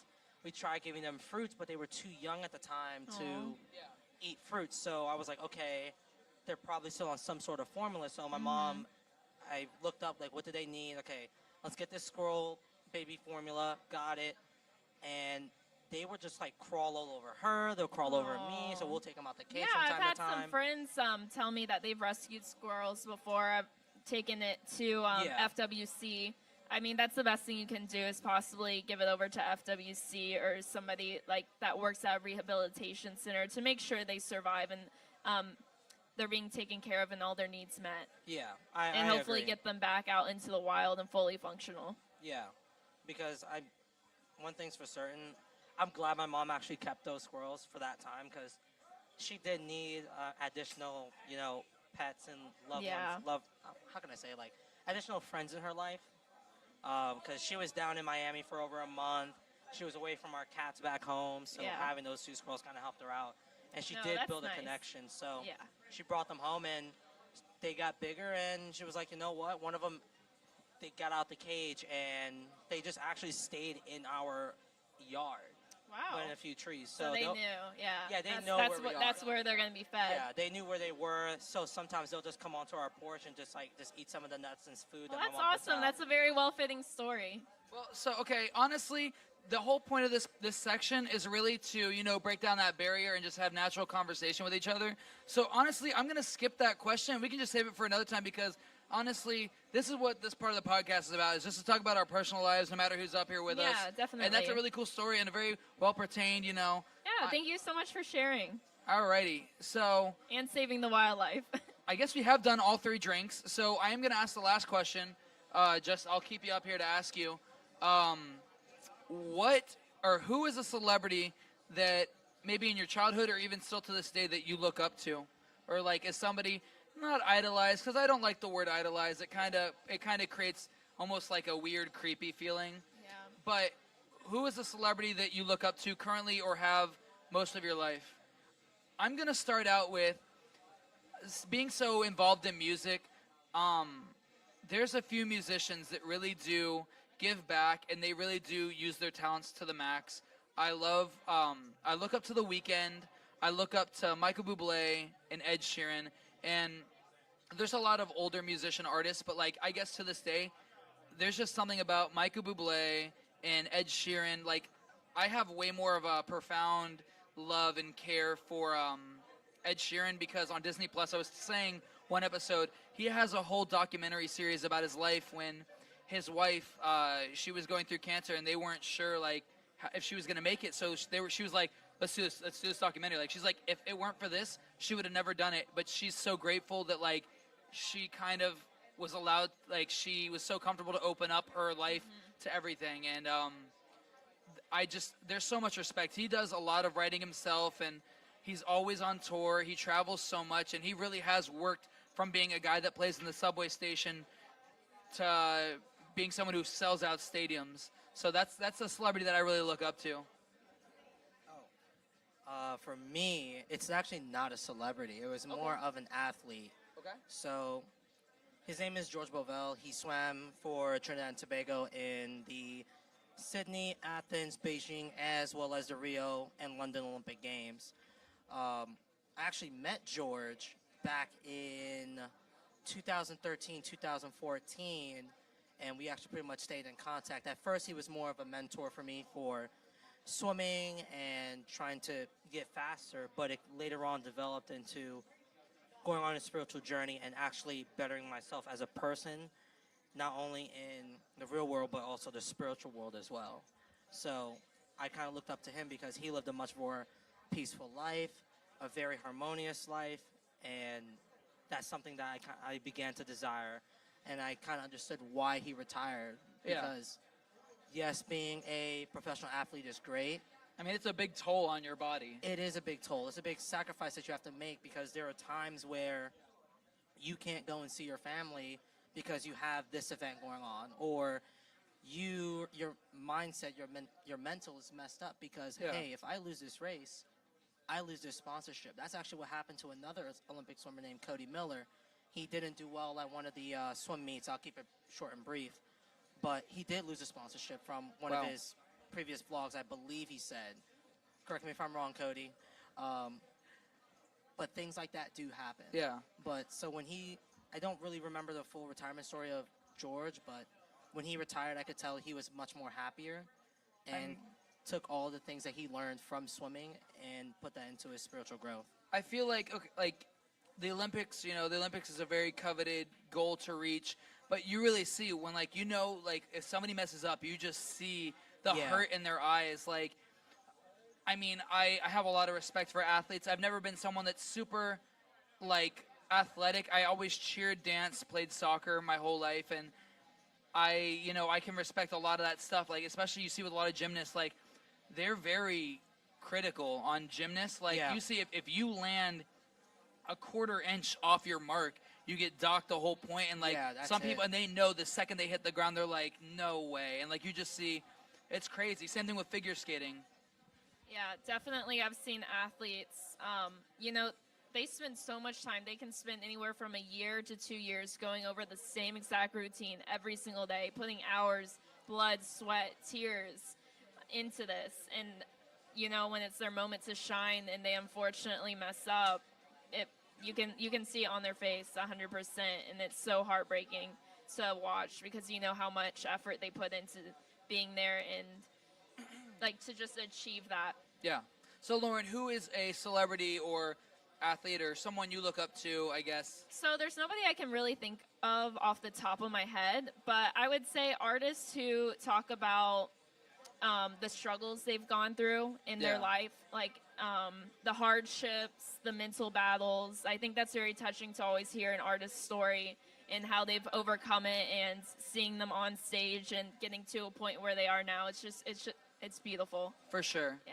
I mean, that's with music and stuff, we were talking about last week, really what you feed yourself is so important because it'll change your whole outlook. Yeah. And that's why most of the songs I write, I have my notes open here just because I have the outline or whatnot, but a lot of my songs, I have a song called Father Figures, a song called Mistakes, a song called Don't Worry, a lot of songs stuff that people can relate to and also encourage people to pick them up when they're at the lowest lows. One song that I'm still kind of working on, it's almost complete, it's almost a counterintuitive, I wouldn't consider YouTube social media, but it can be if you're into doing the reels. Yeah, I was at the start of it. I have a whole song that's just about every now and then you just got to delete an app, something that you're putting all your time. I have a few lyrics in here. I remember when you were writing this actually. So the first verse goes, I don't know what you've been told, something harsh and something cold. It's your choice if you choose to believe it. You've got so much going on with how much it's been going wrong. Sometimes it's better to delete it. And you have the power. It seems almost it's you are being ostracized if you don't have social media. I have way more respect for someone who doesn't have social media or someone who doesn't have to check their Instagram or their Snapchat every single day. And I think that is one thing that everybody should work on doing is, getting less screen time. And I mean, don't want to be I'm almost like a hypocrite because I use it so much, but a lot of it I use for music and writing and just going on your device for so many hours a day. It really takes a really tax on you. It's very draining. And I think I realized that when I went out to Chicago and I was hanging out with our friend Fred for a week straight. I was hardly touching my phone. He really lives outside of it. It's kind of like our long-running joke. Every time I was writing on my iPad, he'd be like, "Uh-oh, here comes iPad kid." But yeah, just stepping away and taking a break from it, I came back and I felt insanely refreshed. I felt like a new person, to be honest. And I actually think that once you are by yourself is when it attacks you the most. Like Oh my gosh. Like look at us right now. We're all sitting here. We're surrounded all by hanging each out. other, yeah. we're surrounded by each other. Like you got people conversing over here. You got people conversing out in front of us, playing poker, playing pool. There really isn't any sort of chance to be on your phone. But when you're by yourself at home, Yeah. and let's say it's like a rainy day or something, the first thing that as humans, okay, let's see what other people are doing. Oh, then you end up going on Instagram for God knows how many hours. Like, Yeah. for me today, I'll give you an example. I was home, and I'm scrolling through Instagram. It's about like 11:30, 12. Yeah. 3 o'clock comes. I'm like, oh, I was supposed to take my nap about 2 hours ago. Well, time to go take it. And then wake right back up, and then Instagram. So. And I think living in the moment is so important because we only have so much time here and to spend with each other. That I feel like I catch myself being too sucked into my phone sometimes when Oh, I'm yeah. around my friends. And I feel like in the future, like even looking back on it, like I wish I would just put my phone down and, So- lived in the moment. Okay. I do have a question. So, what would you rather, if there's one thing you can get rid of, what would it be? Would it be social media, cars, or phones? What was the second one? Social media itself, smartphones, Smartphones, okay. or cars. You say cars? Cars, yes. Like vroom vroom? Vroom vroom. What is one thing that you believe that you use too much of one of those three that you would get rid of? I honestly think it's not even the phone. I think it's the social media that sucks us in because these creators of this software know exactly what they're doing, and they design their app to suck you in and keep you on there for as much time as they possibly can. Yeah. So I would say get rid of social media because I think we'd be fine. Like if we can make phone calls to each other, meet up like the old times, and like we need a car. Here's the thing. I agree. Here's the thing is it's almost like a double-sided thing. So I feel like if we couldn't have social media on our smartphones, it would be better. Because then you'd have to go out of your way to go onto your laptop or your computer. Because here's the thing is obviously, us being content creators, we kind of need that social media. But honestly, I would be so fine going back to a flip phone. The only reason I have Snapchat is so I can store unlimited photos and stuff or whatnot. Right. And I mean, before we started the podcast and I started stuff with the band, I made maybe a post once a year, maybe twice a year. Like, let's see. Before Look at this sexy guy over here. So I saw Steve-O September of last year. Then I didn't post since June. And then before that, I hadn't posted since March. And then it was November of the year prior. Like, I don't ever... Look, okay, November, then June. It's the same times every single year, just so people can know that I'm still alive. And now I'm so much more out there that people know. Do you feel like whenever you post, it can be a drag to let people know that you're alive? Okay, so now that's a perfect thing. So I'm going to go back to the song. So in verse 2, it has to talk about how, like, when you're alone. So the next line goes, you don't have to be staying up late till 3. There's no use going through the comments.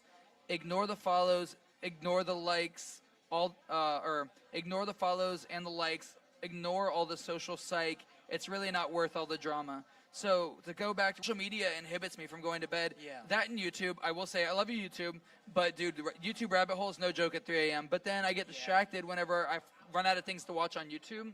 I go to check social media, and I'm not really reading my own comments, but I know tons of people struggle with stuff like that.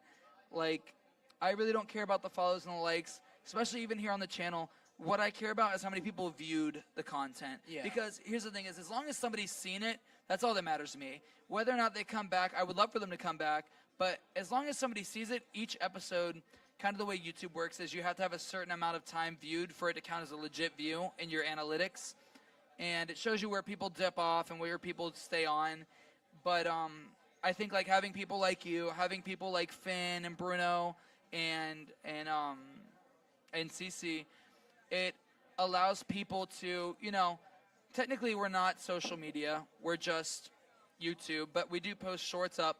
But it does draw people away from social media when they can sit and just listen to something like audiobooks or podcasts or something where like they can just go about their day and listen to this. Like I know that one of my friends, Toby just listens to this while they're chilling at home, or some of my guys, like one of my a couple of my buddies hit me up and they're like, oh, I listened to it while I was just running or jogging, and it's just cool to. That's different. I think there's something different from YouTube compared to other social medias. Yeah, I feel like I don't find myself being as captivated to feel the need to click on the next video, and that's how I like to end my night, is just watching 1 or 2 YouTube videos.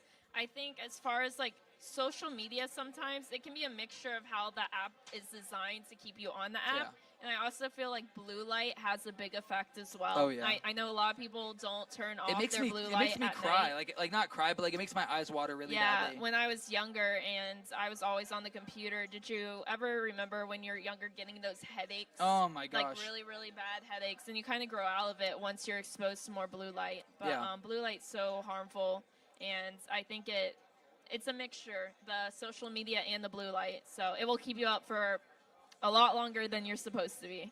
The last thing I will say about like this is with YouTube, you control, like if you don't want to see toxic stuff, you just don't have to go to that YouTuber or that channel. Like it's so much easier you do have a recommended page or whatnot, but like it's not like you're not forced to view even a second of that if you don't want to. It's just a thumbnail. As far as Instagram, there's like psychological aspects that the software developers put into it. As far as like when you post a story or something and you see the likes come in, when you pull down and see like the little scroll thing, that's almost very similar to a slot machine. If you ever just like do some research behind how apps are laid out and just like even the sounds to notifications, I mean, it's not even a conspiracy theory at this point, but yeah, they do it on purpose. And I think just to tag on what you were saying with the blue light at night, I think just having, well, let me just go back. So you remember as kids, we didn't have, smartphones or iPads. Like it was, hey, be home before the slide phone with the keyboard. Yeah. But I remember vividly, like every time I went to bed, like there was no smartphone.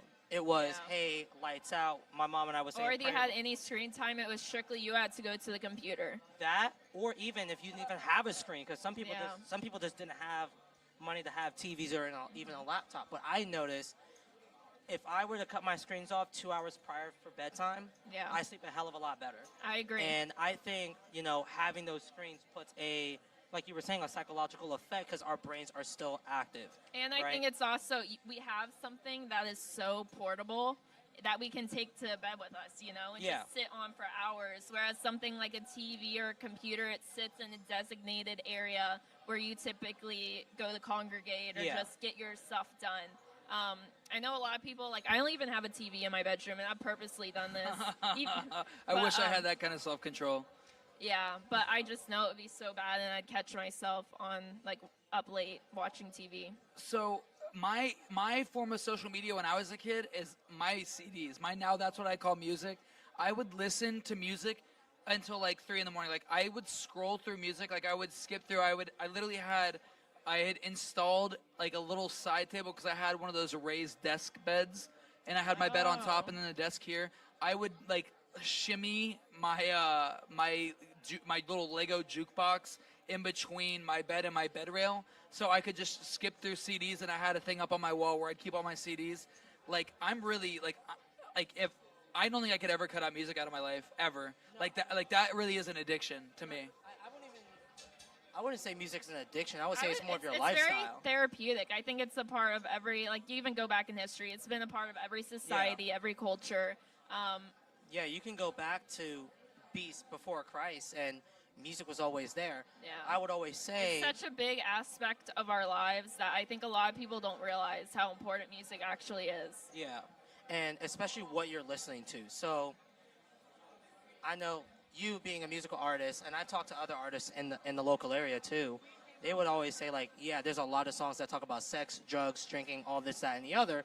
Sure, the beat's great, but I always wonder, why are these artists, who celebrate all these bad things, or sing or rap about these bad things, and not sing about the positives? So what you like put into your body, what you feed, whether if it's what you eat, what you see, whatever you listen to, or what you read, you want to make sure it's really positive and more educational. Yeah, well, that's a great note to end it. Yeah, for sure. I mean, I'm really glad for all the people we had be a part of this today. We had Vandal here. Vandal really helped step up tonight, Thank you and so he helped. much, Vandal. Yeah, I don't we know love where he's at, Vandal. but thank you. Vandal really stepped up and helped us run the camera. We were late, but Vandal literally solved all of the issues tonight. So we owe it to Vandal tonight. Thank you so much for Nick for being a guest host with us. Yeah, It's always, we loved having you, Nick. We pretty much, at least once a month, we're going to have a specialty guest host where we bring up somebody to join us to be part of the table. And Richie kind of just became last minute addition to the table. It's always great. Yeah. Here's the thing with Richie is I just love talking with him. Like, we always have good conversations, and like there's never been a negative moment with like the three of us together. It's just always fun, and we have lots of great stories and a lot more to come. Again, I want to give another big shout out to our two really big sponsors today, Big Dog Kombucha, for supporting us and donating both the botanical beer and the strawberry yopon. Yeah, thank you for letting us tour your facility today. Thanks for talking to us, Big Dog. We really appreciate it. And also thank you to Chameleon Kava Lounge for donating all the Odyssey teas that we have here today. Seriously, I mean, I think that might have been some of the people here's favorite drink. Yeah. You tried, which one did you guys try? I had the green, the 222. The cherry lime. Yeah. So it's just great to see that, just being in a kava community, most kava bars right now, we're trying to work on getting some stuff here at Nocturne, but any kava bar you go to is going to have at least one of these three. They're going to have kombuchas, even sometimes specifically Big Dog, the Odyssey teas, or yerba mates. Yeah. And it's so important to just change it up every now and then and see what else take is a out break. there. So thank you so much for Thank you supplying so with much, us. guys. Yeah, we really appreciate it. Make sure you tune into Chameleon's social media pages. Like I said, on let me double check real quick. I think it's the 25th. Oh, yeah, for the Kava Bar Crawl. The 25th, Friday, October 25th. They're going to Roots, Pacha, and Chameleon. So seriously, guys, go check them out on Instagram. We're going to plug them down there. We're going to plug Big Dog's social media. I'm going to plug Lauren. Richie, you want to be plugged? And thank you again to We'll plug everybody who Richie. came up We're here gonna to plug try Nick. these. We're going to plug Vandal. We're going to plug me. Make sure you guys tune in every single Monday. I will say for the next couple weeks, we are actually going to be doing live streams on Friday because we're going to be traveling. So this Friday, we're going to be going out to St. Petersburg, Florida, and the following week, we're going to be going to Daytona Beach. So we got some really cool stuff coming your way. We're going to be filming a lot of offset videos, Lauren and I. So thank you so much for Nocturne Teas, as always, for always supporting us. Thank you, Kate. Thank you, Rory. Thank you guys for doing a great job. Thank you, everybody here. Give it up for yourselves. Thank you for being here. Thank you, guys. This is episode 5 of Breaking Brews Podcast. Sign out. See you guys. Bye. Thank you, guys. We really appreciate dealing with us a little bit longer than usual today.